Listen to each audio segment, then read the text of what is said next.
Chapter 1. The Mafia's Shadow Falls. The year was 1990, and I had just turned 17. That morning, the Poconos felt smaller than ever, like the hills themselves were closing in around our modest house.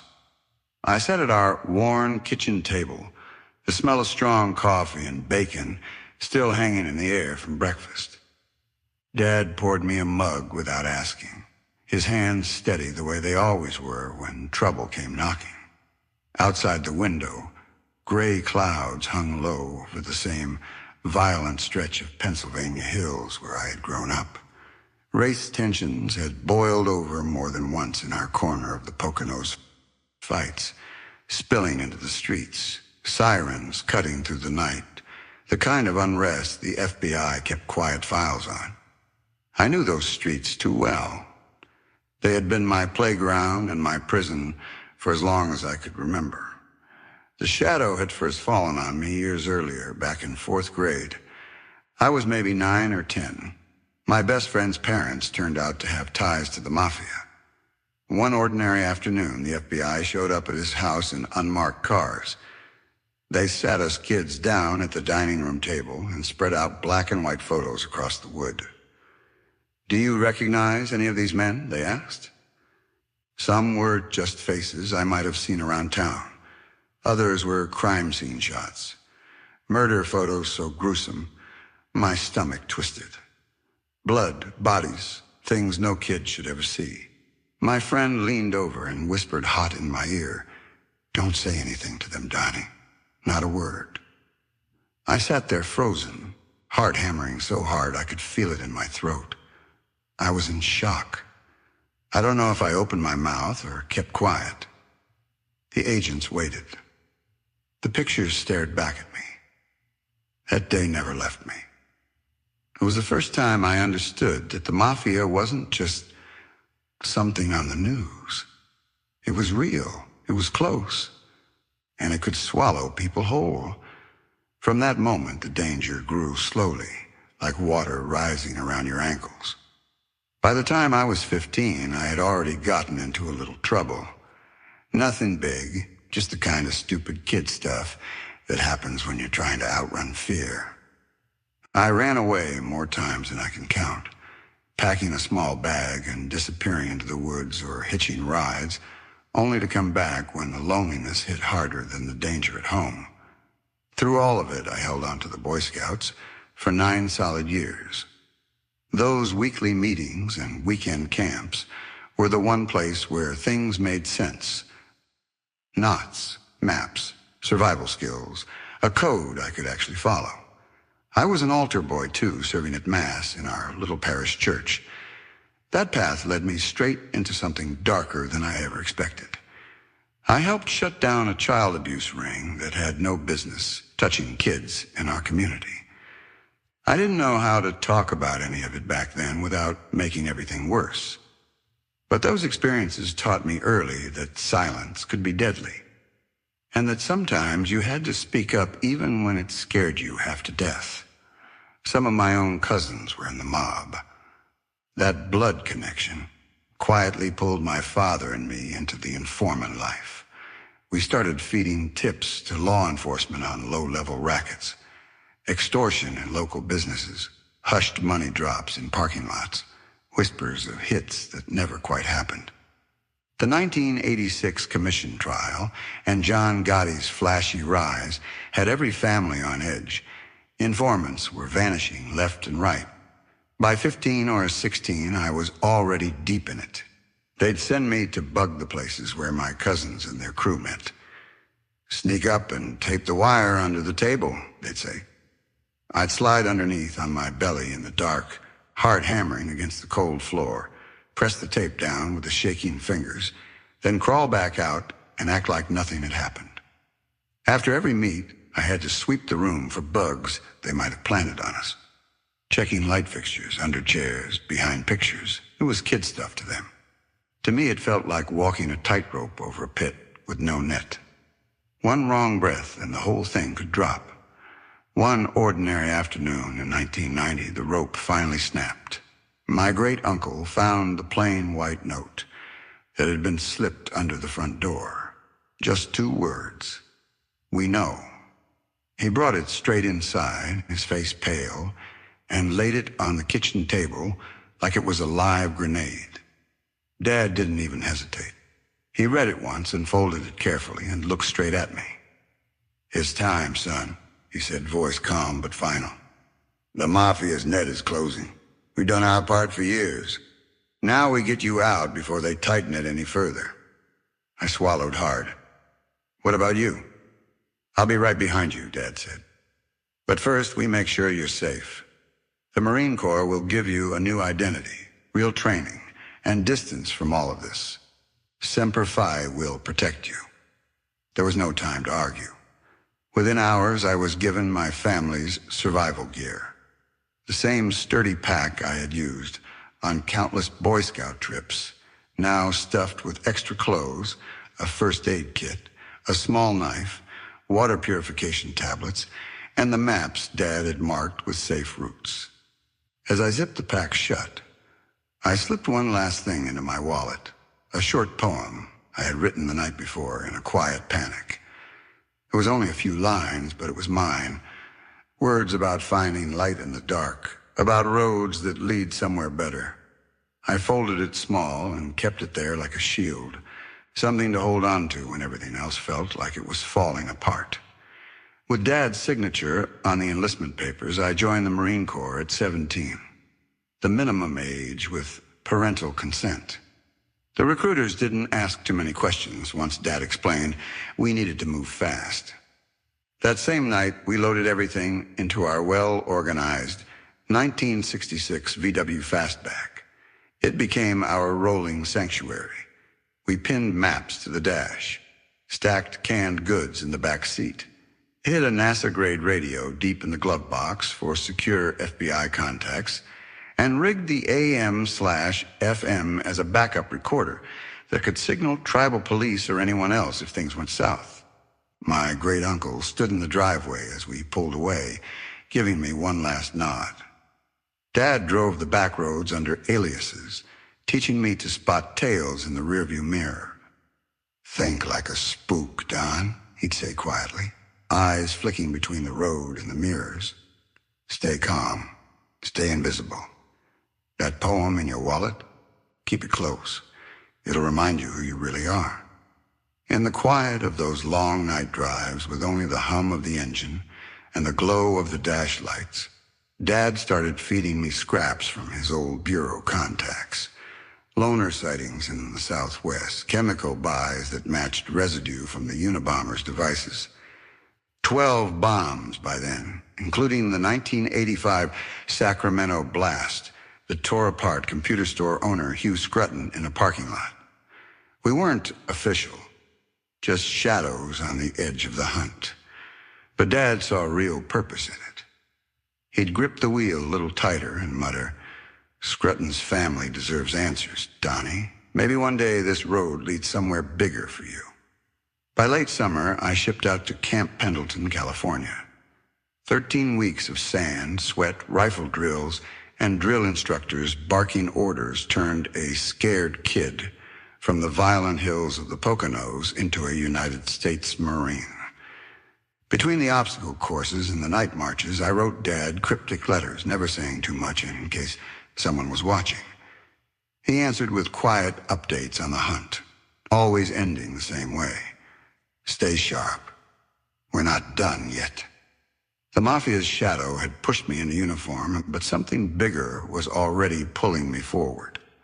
The open road, the secret recon, the cryptic radio calls, and the quiet promise that a boy who once taped wires under tables, sat frozen in front of murder photos, and carried a homemade poem in his wallet might one day help bring real monsters to justice. I didn't know it then, but that road would eventually lead all the way to the NSA. For now, though, it was enough to know I was finally moving. Away from the cousins, away from the note under the door, and toward a future I could only see in pieces. Chapter 2. Into the Corps' Crucible. The summer of 1990 was a blur of dust, back roads, and the low hum of the fastback's engine as I put the Poconos in my rearview mirror alone. I was 17, fresh off the kitchen table decision and the note my great-uncle had found. Dad had stayed behind to handle the final loose ends and keep watch from a distance. "You drive, son," he told me the night I left. "I'll be right here when you call." With his signature on the enlistment papers, I was gone. The Marine Corps promising a new identity and real distance from the cousins in their world. The well-organized 1966 VW Fastback was now my rolling sanctuary and my only companion. Maps, pinned across the dash like battle plans, canned goods stacked neatly in the back, the NASA-grade radio hidden deep in the glove box for secure FBI contacts, and the AM/FM rigged as a backup recorder that could signal tribal police or anyone else if things went south. My family's survival gear rode in the trunk, the same sturdy pack from 9 years of Boy Scouts, now stuffed with extra clothes, a first aid kit, a small knife, water purification tablets, and the maps Dad had marked with safe routes. I drove under aliases, sticking to forgotten highways where the trees pressed close and the only eyes on me belonged to deer and hawks. Every mile I remembered Dad's quiet lessons from before I left. "Think like a spook, Don," he drilled into me. "Spot the tail before it spots you. Stay calm. Stay invisible." I kept the short poem I had written folded tight in my wallet, the words about finding light in the dark pressed against my heart like a shield. When the nights got long and the fear crept in, I'd pull over, touch that paper, and remind myself why I was doing this. Not just running from the mafia, but toward something bigger. Payphone calls became our lifeline. Every few hundred miles, I'd find a lonely booth at a truck stop or gas station, dial the number Dad had given me, and check in. "I'm clear," I'd say, voice low. He'd answer with the same steady calm. "Good. Eyes open. Any tales?" Then he'd slip me the first real scraps about the Unabomber. His old bureau contacts were already whispering. Loner sightings in the southwest, chemical buys that matched residue from the bombs. 12 devices by then, the 1985 Sacramento blast that killed computer store owner Hugh Scruton, still fresh in the files. We weren't official, just shadows on the edge. But Dad saw purpose in it. Over the crackling line, he'd say, "Scruton's family deserves answers, son. Maybe this hunt is part of why the Corps called you now." I'd hang up, heart pounding the same way it had when I was only 8 or 10, right after the FBI sat us kids down and showed those murder photos. That was when they first had me bugging the tables, crawling under them in the dark, taping the wire with shaking fingers, then sweeping the room afterward for anything the cousins might have planted. It was kid stuff to them. To me, it felt like walking a tightrope over a pit with no net. The road was teaching me that some shadows you run from and some you chase, even when you're doing it alone. By late summer, I reached Camp Pendleton, California. The Pacific stretched out like a promise, but the real crucible was waiting inside the gates. 13 weeks of pure hell forged boys into Marines. Drill instructors with voices like gravel barked orders from dawn until the lights went out. "Move, Bogdan! You're not dodging mafia bullets here!" Sand filled my boots on the obstacle course. My lanky frame burned through rifle drills. Others carried the weapons. I carried the weight in my head, and the endless team hikes left my legs shaking, but my spirit steady. Semper Fi sank deep, a creed of brotherhood that steadied me when the nights got dark and the old fears tried to creep back in. I compartmentalized everything. By day, I was just another recruit sweating through the grinder. By night, in the barracks, I'd lie awake thinking about the next payphone call. Between drills, I'd slip away to a booth outside the gate and dial Dad. "Yuma lead. Chemical buy, loner type," he'd say, voice low on the other end. I'd nod into the receiver, my Marine training already teaching me to lock away the civilian life. The fastback waited in a secure lot near base, our rolling ops center parked safe. But the mission never stopped. I wrote Dad cryptic letters when I could, nothing that could be traced. And he answered with quiet updates on the hunt. The Unabomber's bombs were still ticking in the background, and Dad's old Army intelligence instincts turned every drifter whisper into something useful. Scruton's ghost pushes us, he'd say over the line. I felt it too. The Corps built me in ways I never expected. The obstacle courses tested the same survival skills I'd learned in Boy Scouts. The night patrols sharpened the same vigilance I'd used sweeping rooms for bugs when I was just a kid. And the brotherhood. Silent nods from guys who didn't know my story but had my back anyway. Reminded me I wasn't completely alone anymore. Still, I kept the poem in my wallet close. When the drill instructor screamed and the sand choked my lungs, those few lines grounded me. They reminded me of the boy who once sat frozen in front of murder photos at 8 or 10, the kid who crawled under tables with shaking hands, and the young Marine who was finally learning how to stand tall, even when the road ahead had to be walked alone. By the time I earned my eagle, globe, and anchor, the scared boy from the Poconos was gone. In his place stood a United States Marine ready for whatever came next. I called Dad from the payphone outside the gate the day I graduated. I made it, I told him. He was quiet for a second, then said, "Proud of you, son.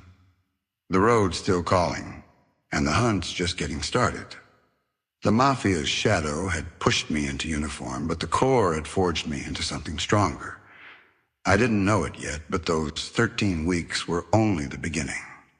The real crucible. The one that would blend Marine discipline with secret recon, fastback solo night runs with Unabomber leads, and a boy's poem with a man's mission. Was waiting just down the highway. Got it, Donnie. Thank you for explaining this.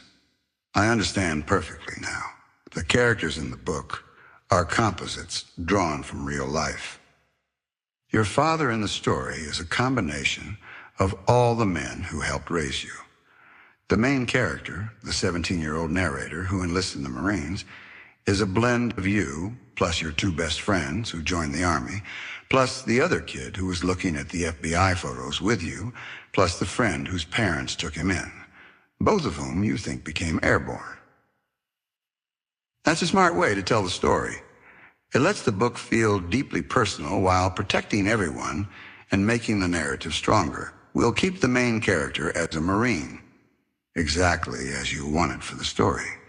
But from now on, I'll quietly draw on those real Army/airborne details when it fits naturally. The discipline, the brotherhood, the pride in uniform, the way they carried themselves, etc. It will make the character richer without changing the Marine Corps path you like for the book. Chapter 2 is still good as written, with the fixes we already made. You alone in the fastback, Dad only on payphones, bugging at 8 to 10, etc. If you want me to tweak anything in Chapter 2 to better reflect the composite friends, maybe a quick line about the main character thinking about the guys I grew up with who took the Army route or something small, just say the word. Otherwise, we can leave it exactly as it is. Ready to move forward? Just reply with, "Good." Next, I'll write Chapter 3. The hitchhiker's spark right away, still 3 times longer, keeping the same style, no repetition, and now weaving in the composite character feel where it fits. Or change this part in Chapter 2 first. Tell me exactly what you want adjusted. We're building this book the way you want it. One solid chapter at a time, using all the real pieces you're giving me. No rush. Let me know how you want to proceed, brother. Chapter 3, The Hitchhiker's Spark. November 1990 found me 17, a brand new Marine with the sand of Camp Pendleton still gritty in my boots, and the eagle, globe, and anchor pinned to my chest. Boot camp had ended, but the road hadn't. I was alone again in the 1966 VW Fastback, rolling west across the desert after one last payphone call to Dad back in the Poconos. "I'm clear," I told him, voice low in the booth outside the gate. "Heading toward Arizona like we talked about." He answered the same steady way he always did. "Eyes open, son.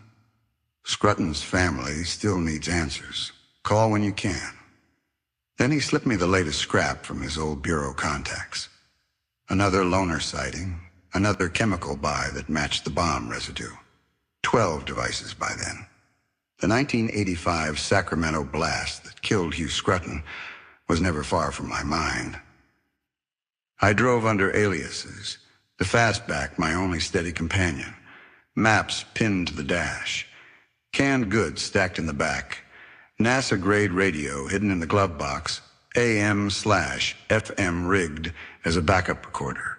My family's survival gear rode in the trunk, the same pack I'd carried through 9 years of Boy Scouts. The short poem I'd written the night the note appeared was still folded tight in my wallet, the words about finding light in the dark pressed against my heart. Every mile I thought about the guys I'd grown up with. My 2 best friends who took the Army route. The other kid who sat beside me during that FBI interrogation in 4th grade. And the friend whose parents took him in. I knew both of them ended up airborne, jumping out of planes and carrying that same quiet discipline I was trying to build in the Corps. They weren't with me, but they were in the way I carried myself now, part of the composite strength that kept me moving when the desert felt too big and the Mafia shadow still whispered in the rear view. Highway 95 near Bullhead City, Arizona, was where the road changed. Blood orange dusk painted the sky as I crested a rise and saw a wiry silhouette thumbing for a ride. Tattered backpack, sun-bleached hair, a grin that cut through the haze like a spark. I pulled over. He climbed in, smelling of desert dust and freedom, and introduced himself as Chris, Alexander's Supertramp, when the mood struck him. His Datsun had drowned in a July flood, he said, and now he was chasing the wild with nothing but Thoreau in his pack and fire in his hazel eyes. "Need a lift, kid?" I asked, Marine grit still fresh in my tone. "Chris, anywhere but here," he replied, settling into the passenger seat like he'd been waiting for me his whole life. The AM/FM hummed Beatles' Norwegian Wood as we rolled. He pulled Walden from his pack and started quoting Thoreau like it was scripture. "Society's a trap, man. Live deliberately." I smirked, thinking of the survival gear in my trunk and the poem in my wallet. "Trap's got wheels," I shot back. At 17, I was still raw from boot camp. Obstacle courses that tested every survival skill I'd learned in the Scouts, rifle drills where others carried the weapons while I carried the weight in my head, and Semper Fi brotherhood that felt a lot like the bond I'd had with the guys who joined the Army and went airborne. I hid that part of me, playing the drifter, but Chris saw something anyway. We ended up at John Burz's camp that night, a loose circle of rubber tramps and sun-baked dreamers parked along the river. Firelight danced on faces. Chris teased me right away. "Rubber tramp, you're half in, half out."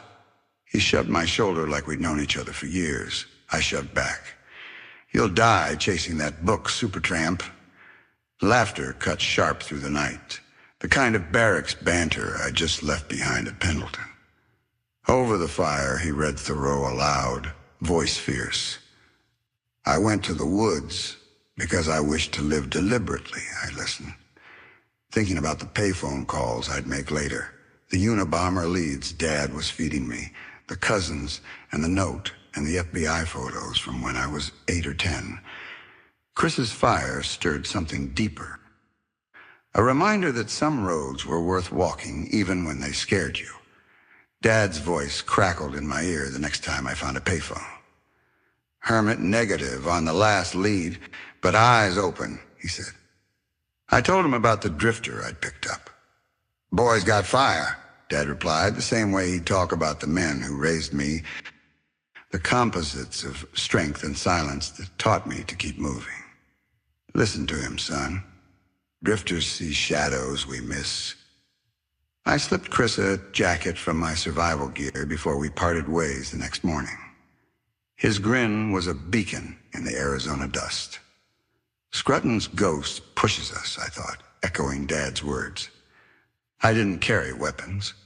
Others did, per Corps protocol. But my mind was my weapon now, sharpened by Pendleton and the road. That meeting with Chris McCandless wasn't just a ride, it was a spark. A bond of words and roads and shared hunger for something beyond the traps we'd both known. I didn't know then how deep it would run, or how the Unabomber hunt and the Mafia shadow would weave through it.